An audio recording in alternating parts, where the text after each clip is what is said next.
Hello friends, मैं doctor ज्योति शेरावत आपका अपने यूट्यूब चैनल आयुर्वेदा युग में स्वागत करती हूँ। Hope you all are liking my educational videos and for such more educational trick videos please like, share and subscribe my channel Ayurveda Yug. And if you want me to make any video for your difficult topic, then please leave a message in comment box so that I can help you out. So let's move to our today's topic, that is content learning trick for Kaishore Google. It is also important topic for exam point of view in UG and PG of PAMS. हमेशा की तरह मेरा main focus कैशोर Gurukul की अन्य जानकारी पर ना रहकर उसके कंटेंट की लर्निंग ट्रिक पर ही रहेगा। So let's get started.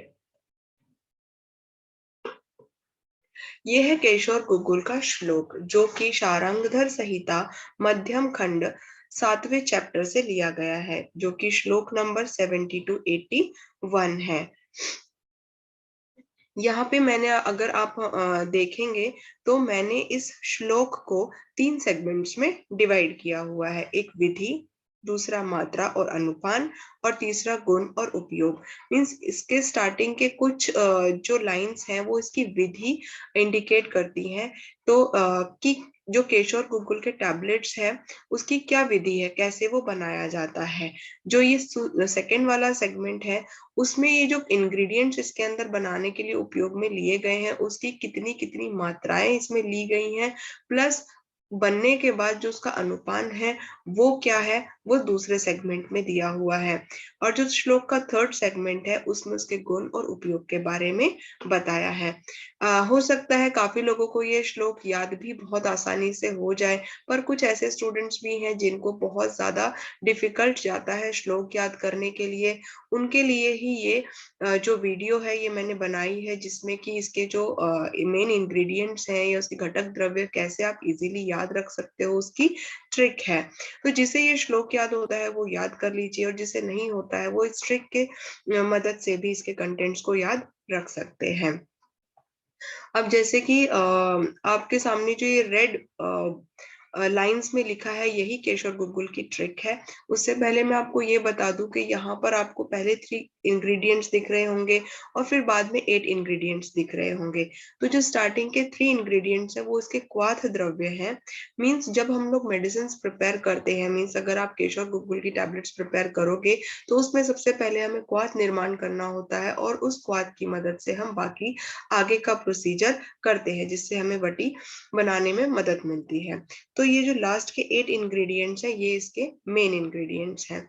तो इसके जो ट्रिक है वो भी मैंने छोटे से 2 सेगमेंट में डिवाइड की है। मीन्स है तो एक छोटी सी स्टोरी ही, बट 2 सेगमेंट में है।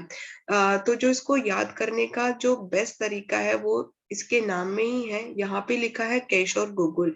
समझ लो एक केशोर नाम का लड़का है और उसका एक फ्रेंड है गुड्डू। ठीक है, तो वो क्या बोलता है, किसी को बोलता है केशोर कि गुड्डू को गुल त्रिफला का क्वाथ दो।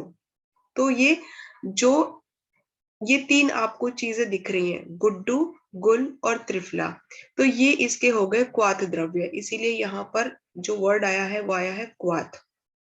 ठीक है, तो केशोर ने कहा किसी को कि गुड्डू को गुल त्रिफला का क्वाथ दो। क्यों दो? तो उसको शोथ था, उसको खत्म करने के लिए केशोर ने गुड्डू को गुल त्रिफला का क्वाथ दिया था। अब जो ये गुल त्रिफला है ना, उसका कुछ घटक द्रव्य है। मीन्स ये ट्रिक का एक पार्ट है। क्यों दिया है? तो उसके कुछ घटक द्रव्य हैं, जैसे 100 जमाल गोटे वाला पीपल इसके अंदर है, इसीलिए जो केशोर है उसने गुड्डू को ये गुल त्रिफला दिया था। ठीक है, ये तो हो गई एक छोटी सी स्टोरी कि उसको शोध था इसीलिए उसने गुल त्रिफला गुड्डू को पीने के लिए दिलवाया, क्योंकि उसके मेन इंग्रेडिएंट 100 जमाल गोटे वाला पीपल था जिसकी मदद से उसका शोध दूर हुआ। ये हो गई स्टोरी। अब ये कैसे इसको ट्रिक की तरह याद करोगे? तो कैशोर, गुड्डू, मतलब किशोर ने गुड्डू को क्या दिया? गुड्डू को गुल त्रिफला का क्वाथ दिया। ठीक है, जिसका घटक द्रव्य 100 जमाल गोटे वाले पीपल से बेढंग का शोध मरा। मीन्स उसके जो मेन इंग्रेडिएंट था वो इतना था, उसकी मदद से क्या हुआ? उसका बेढंग का शोध मरा।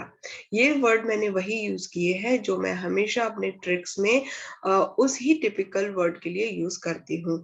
फॉर एग्जाम्पल अभी मैंने आपको बताया कि इसमें दो सेगमेंट में मैंने डिवाइड किया, एक क्वाथ द्रव्य और एक मुख्य इंग्रेडिएंट। तो जो पहली लाइन है यहाँ पे ब्रैकेट में आपको दिख रहा होगा, केशोर गुड्डू को गुल त्रिफला क्वाथ दो। ठीक है, मीन्स क्वाथ द्रव्य, क्वाथ दो मीन्स ये हो गए आपके क्वाथ द्रव्य। तो केशोर मतलब आपकी केशोर गुगुल की ट्रिक है। गुड्डू को मीन्स गुडुची, गुल और त्रिफला, गुल शब्द जहां आता है वहां गुगुल लिखना है, त्रिफला तो है ही। तो गुडुची, गुगुल और त्रिफला ये आपके हो गए मेन इंग्रेडिएंट्स। अब बात आती है उसके मुख्य घटक की, जो कि ट्रिक का ही दूसरा पार्ट है। यहाँ पर मैंने लिखा है, सो जमाल गोटे वाले पीपल से बेढंगा शोथ मरा। मीन्स ये जो सो जमाल गोटे वाला पीपल है, ये मैंने ये दिखाया कि उसका मेन इंग्रेडिएंट है, किसका, गुल त्रिफला का। अब देखिए यहाँ पे जो गुल है वो ऑलरेडी यूज हो चुका है, गुगुल। ठीक है, त्रिफला भी यूज हो चुका है। अब ये जो कंटेंट है वो एक्चुअली इसमें दोबारा भी आए हैं। यहाँ पे त्रिफला और गुडुची दो बार आया है, इसीलिए जो गुड्डू को जो गुल त्रिफला दिया गया था उसमें से सिर्फ गुल नहीं यूज करना है, गुड्डू और त्रिफला सिर्फ है यहाँ पर, और बाकी जो इंग्रेडिएंट है वो यहाँ पर लिखे हुए हैं। सौ हमेशा जब भी वर्ड आता है तो मैं सौंठ के लिए यूज करती हूँ, जमाल गोटे के लिए जमाल गोटा ही है, पीपल के लिए पिपली, पीपल का पेड़ है मीन्स पीपल की छाल से बेढंगा, बेढंगा शब्द में आपको पता है मेरे वीडियो में हमेशा मैं बेढंग के लिए यूज करती हूँ, बेढंगा बेढंगा। ठीक है, शोथ इज फॉर द निशोत्तर एंड मरा इज फॉर मरीज। तो क्या हो गए, गुडुची, त्रिफला, सौंठ, जमालगोटा, पीपल, विडंग, निशोत्तर और मरीज। Is that clear? तो गुड्डू को गुल त्रिफला क्वाथ दो, क्वाथ दो मीन्स इसके क्वाथ के इंग्रेडिएंट्स ये हो गए, और मेन इस गुल त्रिफला के इंग्रेडिएंट्स मीन्स इसका जो सब हिंट है वो है, सौ जमाल गोटे वाले पीपल से बेढंगा शोथ मरा। मीन्स जो गुड्डू को शोथ हुआ था वो गुल त्रिफला के मेन इंग्रेडिएंट्स जो कि सौ जमाल गोटे का पीपल था उससे उसका शोथ दूर हुआ। अगर मैं आपको कंफ्यूज नहीं कर रही हूं तो बहुत सिंपल ट्रिक है।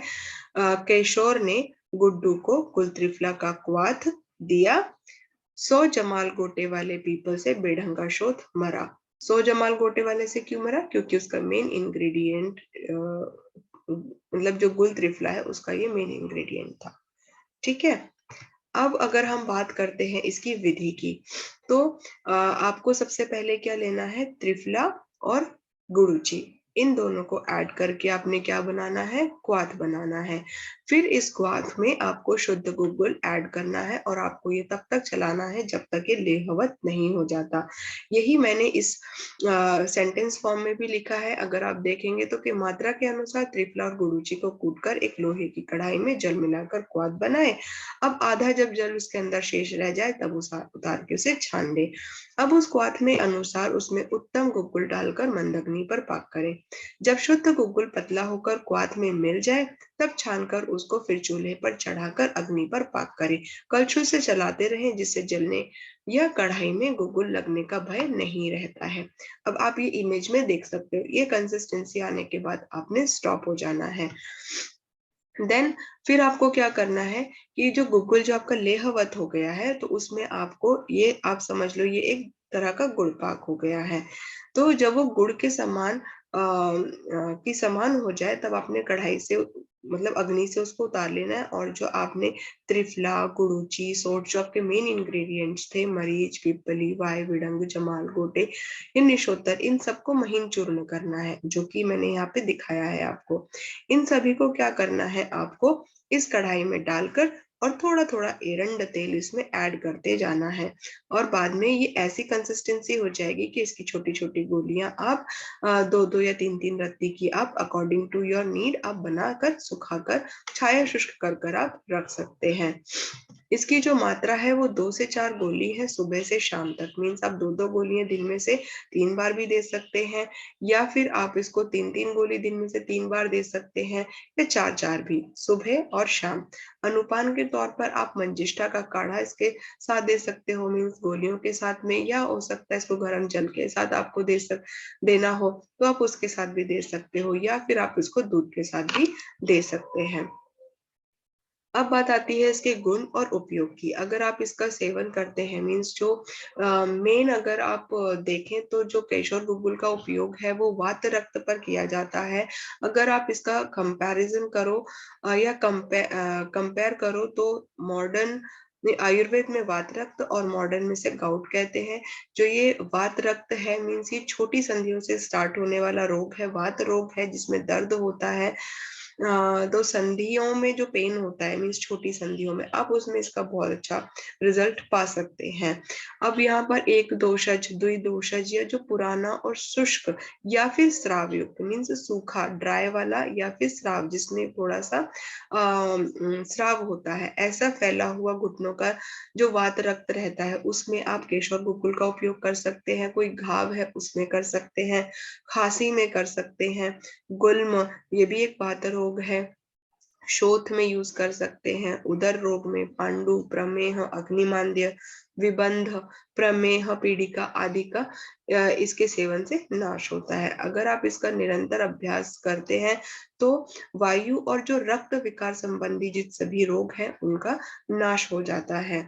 इसका उपयोग विशेषकर जो है वो वात रक्त पर होता है, दैट इज गाउट, जो कि स्मॉल संधियों से स्टार्ट होता है।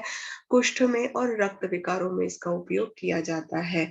आज की जो मेरी ये ट्रिक की वीडियो है वो यहाँ पर फिनिश होती है। होप आपको मेरी ये वीडियो पसंद आई हो।